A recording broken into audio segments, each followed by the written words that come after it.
बिस्मिल्लाहिर्रहमानिर्रहीम अस्सलाम वालेकुम नाजरीन, मैं हूं अहमद फवाद और आप देखते हैं मुझे मेरे यूट्यूब चैनल और फेसबुक पेज पर। नाज़रीन, आज की इस व्लॉग में मेरे साथ मौजूद होंगे सीनियर सहाफ़ी फ़याज़ राजा साहब। Sir, thank you very much, आपने हमें फिर से जो है वो वक्त दिया। और फ़याज़ राजा साहब को इसलिए इनवाइट किया क्योंकि इशू जो है वो बहुत अहम था और टेक्निकल था।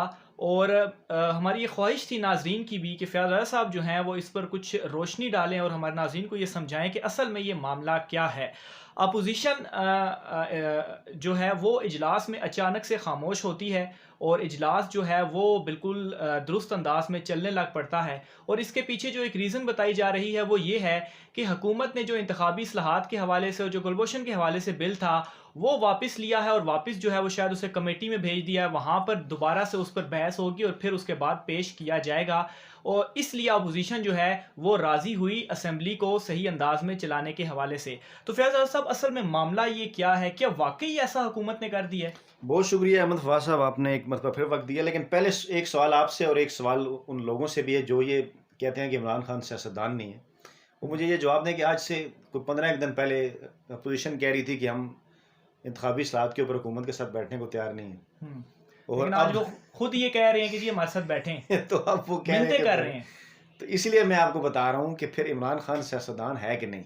हम्म। देखिए ना, उन्होंने एक एक दिन में 21 बिल पार्लियामेंट में से मंजूर कराए। हम्म। अपोजिशन के कान खड़े हो गए कि हम कुछ नहीं कर सके।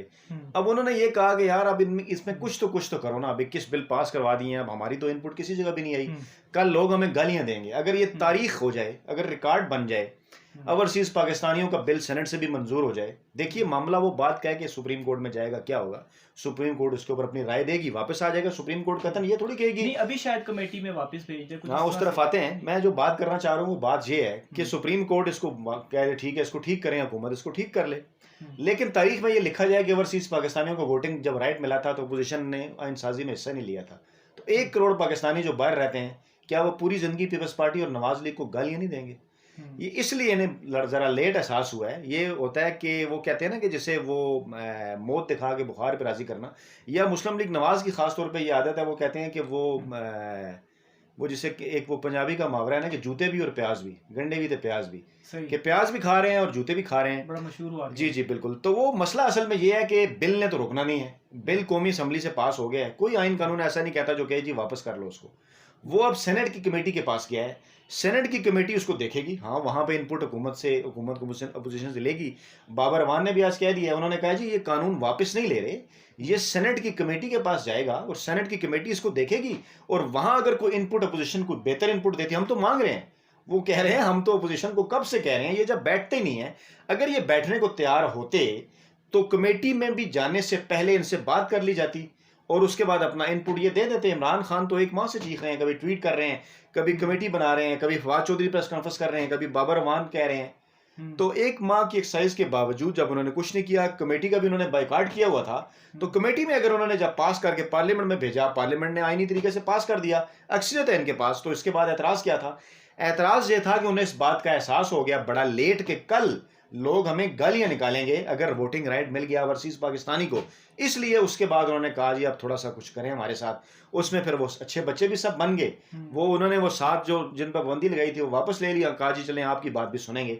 उसको भी मीडिया के एक मखसूस ग्रुप ने गलत तरीके से प्रेजेंट किया कि शायद कानून वापस ले रहे हैं। अच्छा। बाबर अवान ने कहा कि कानून वापस नहीं ले रहे, कमेटी के पास सेनेट की चला गया है, वहां हम डिस्कशन करेंगे। उसके बाद फिर सेनेट इसको जिस तरह से भी पास कर दे तो बिल्कुल ठीक है, अपोजिशन अपना इनपुट दे, जो चीज़ वो चाहती है वो उसमें शामिल कराए, जो चीज़ वो निकालना चाहते हैं वो उनके ख्याल में अगर ठीक नहीं है उसके ऊपर डिबेट होगी। और जमहूरियत यही कहती है कमेटी में जो लोग ज़्यादा राय देंगे उनकी बात मानी जाएगी और मामला सेनेट के पास चला जाएगा और देखें फिर सेनेट में हुकूमत पास करा सकती है या नहीं। सही। अच्छा, ये नहीं कि अभी ये मामला कौमी असम्बली की कमेटी के पास नहीं गया, ये मामला गया सेनेट की कमेटी के पास और उसके बाद फिर सेनेट में ही पेश होगा। ये नहीं होगा कि पार्लियामेंट में वापस जो है देखिए वो कमेटी जो कौमी असम्बली की है उससे तो होके आया था ना, उससे सही। फिर कौमी असम्बली में लेकिन पास ये हो गया। तासुर दिया जा रहा है कि शायद कौमी असम्बली के पास गया, फिर असेंबली में होगा, फिर उसके नहीं, बाद वो सेनेट में बाबर जाएगा। अवान साहब ने वाजे किया है। उन्होंने कहा कि सेनेट की कमेटी के पास गया है और वहां से फिर जो है सेनेट के पास जाएगा।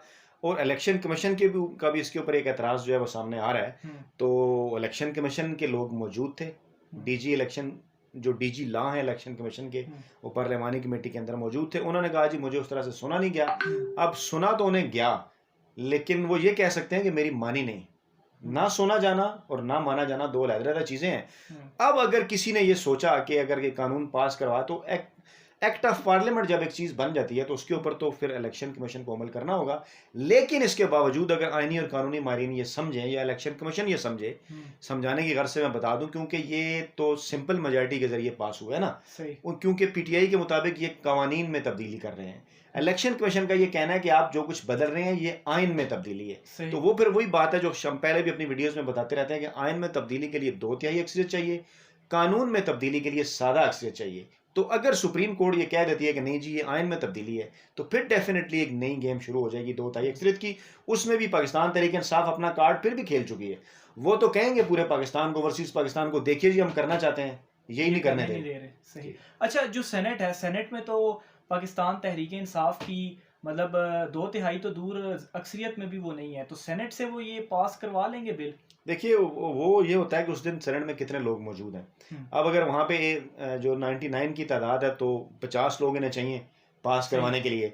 लेकिन अगर उस दिन 99 लोग ना आए, 90 लोग मौजूद हों, तो फिर इन्हें 46 लोग चाहिए उसमें से।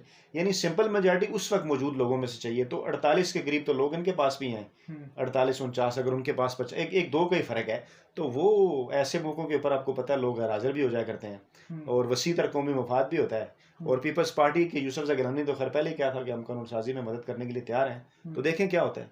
सही। यानी कि ये भी एक इशारा था कि शायद यूसुफ ज़ा गिलानी साहब जो हैं, अगर सेनेट में ये पेश होता है तो वो हुकूमत का शायद इसमें साथ दे और वहाँ से भी हुकूमतें कामयाब हो सकती है। वो एक ओवरऑल बात है, वो तो उन्होंने बड़ा अर्सा पहले की थी ना, तो अब देखिए क्या होता है। सही। ठीक ठीक है, बहुत शुक्रिया फैजल साहब। बड़ा ये पेचीदा मसला था कि असल में मामला वापस नहीं हुआ, मामला आगे ही हुआ है और सेनेट की कमेटी में गया और बस अब अपोजिशन के साथ मिलकर थोड़े और गौर होगा, लेकिन मामला अब सेनेट में ही जो है वो वापस पेश किया जाएगा, दोबारा असेंबली में ये नहीं आएगा। बहुत शुक्रिया फैजल साहब, आपने तमाम जो डिटेल्स थी हमारे नाज़रीन तक पहुँचाई। नाज़रीन, आज के वीलॉग से मुझे और फैजल साहब को इजाज़त दीजिए, अपना ख्याल रखिएगा, अल्लाह हाफिज़।